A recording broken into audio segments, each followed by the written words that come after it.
ஆட்சிக்கு வர்றதுக்கு முன்னாடி தான் பொய் பொய்யா அடிச்சு விட்டீங்க. இப்ப ஆட்சியை விட்டு போகும்போது கூட பொய் பொய்யா பேசுறீங்களே சார், என்ன சார் இது? மாத்தி மாத்தி பேசுறதுல நீங்க வேற லெவல் தான் சார். ஆட்சிக்கு வந்த அடுத்த வருஷமே 2022ல 70% வாக்குறுதிகளை நிறைவேற்றிட்டோம்னு சொன்னாங்க.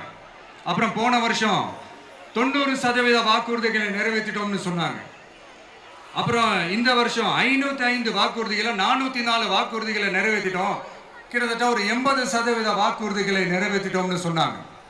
முதல்ல 70, அப்புறம் 90, அப்புறம் 80.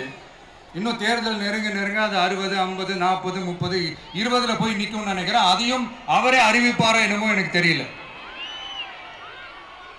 முதல்வர் ஸ்டைல்லையே சொல்லணும்னா, பொய்யிலேயே பிறந்து பொய்யிலேயே வளர்ந்த புலவர் பெருமானே, கொஞ்சம் அதை திருத்தி சொல்றேன், புலுகர் பெருமானே. அது இன்னும் பொருத்தமா இருக்கும்.